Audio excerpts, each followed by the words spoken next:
첫째인이 떼어지면서부터 사실상의 심판은 이제 시작이 되고 있는데 많은 사람들이 알지 못해요.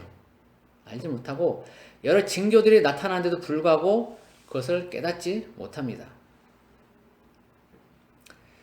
그리고 하나님께로 돌아오지 않아요. 여전히 자기 자신의 주먹만 의지하고 자기 자신의 힘만 의지하고 자기 자신의 돈이나 명예, 권력만 의지하면서 그렇게 살아가는 사람들이 아직도 많습니다. 교회 내에도 많아요. 교회 내에서도 미혹된 사람들이 너무도 많고 교회 내에서도 자기 자신의 가진 것들을 의지하는 사람들이 너무도 많아요.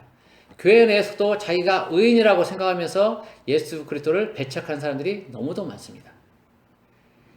깨닫지 못해요. 교회는 다니는데 깨닫지 못해. 불쌍한 거죠. 불쌍한 거예요. 늘 얘기하지만 교회 다니다가 지옥 가는 사람이 제일 불쌍한 거예요. 말씀을 듣는데 깨닫지 못하면 그보다 안타까운 일이 없는 거죠. 믿음은 들음에서 난다고 그렇게 말씀하셔요. 들으면 깨달아야 돼요. 그런데 들은데도 깨닫지 못하면 그 사람에게는 귀머거리 귀신과 벙어리 귀신이 있는 거예요. 그 귀신들이 딱 귀를 막고 있기 때문에 못 듣게 하는 거예요. 깨닫지 못하게 하는 거예요. 말씀이 들어가지를 못하게 하는 겁니다. 한마디로 길가에 뿌려지는 거예요. 씨가 길가에 뿌려져가지고 그것들이 주워 먹어버린 거예요. 새가 다 주워 먹어버려요. 그러니까 말씀이 자라지 못하는 거예요. 그리고 어떤 사람은 돌짝밭이고 어떤 사람은 가시밭이고 그런데 씨가 떨어지면은 어떤 혼란이나 재앙, 자기들의 불리한 상황이 올 때는 어김없이 예수를 모른다라고 부인하는 그런 상황으로 가게 되는 겁니다. 나중에는 후 3년만 시작될 때 환란이 오면 그런 일들이 많이 일어나게 될 거예요. 돌짝밭에 뿌려진 그런 씨, 또 가시밭에 뿌려진 그런 씨들이 많이 나타나게 될 거예요. 하나님의 심판은 분명히 지금 시작이 됐습니다. 요한계시록을 통해서 보면 그래요. 시작이 됐어요. 그걸 깨닫냐 못 깨닫냐는 각자의 책임이에요. 에스겔서나 다른 성경을 보면 파수꾼이 있습니다. 적이 쳐들어오는데 파수꾼이 그걸 알리면 파수꾼의 역할은 그걸로 다 하는 겁니다. 나머지는 그 듣고 왕이나 아니면 백성들이 취해야 할 조치를 취하기만 하면 되는 겁니다. 근데 적군이 온다는 말을 듣고도 그 파수꾼이 하는 말을 듣고도 저 말은 농담일 거야. 저 말은 진실이 아닐 거야 라고 그렇게 생각하면서 계속 머물러 있다면 아무 준비도 안 하고 대책도 안 세우고 있다면 그 사람들은 망하게 되는 겁니다. 죽는 거예요. 저는 여러분에게 계속적으로 얘기를 해요. 틈나는 대로 준비하라고. 이미 하나님의 심판은 시작됐다라고. 주님이 오실 때가 불과 얼마 안 남았다라고, 몇 년 안 남았다라고 여러분에게 누누이 얘기합니다.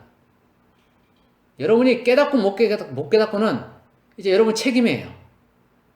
저는 파수꾼의 역할을 성실히 할 겁니다. 여러분도 여러분이 들은 것을 잘 듣고 깨달으십시오. 그리고 준비를 하세요. 지금처럼 흐지부지하게 이렇게 신앙생활 했다는 어림도 없어요. 물에 물 탄 듯, 그렇게 술에 술 탄 듯 그렇게 살다가는 어림도 없어요. 못 올라간다고요. 휴거? 어림도 없어요. 여러분 자신 돌아보세요. 여러분 자신이 하나님 앞에 떳떳한지 한번 돌아보세요. 저 자신도 마찬가지예요. 하나님 앞에 부끄러워요. 그렇지만 나름대로 노력을 합니다. 어떻게든 하나님께 더 가까이 나아가려고, 어떻게든 하나님을 더 사랑하려고, 어떻게든 하나님을 더 기쁘시게 하려고 그렇게 노력을 합니다. 여러분의 삶은 어떻습니까? 뜨겁습니까? 여러분의 신앙이?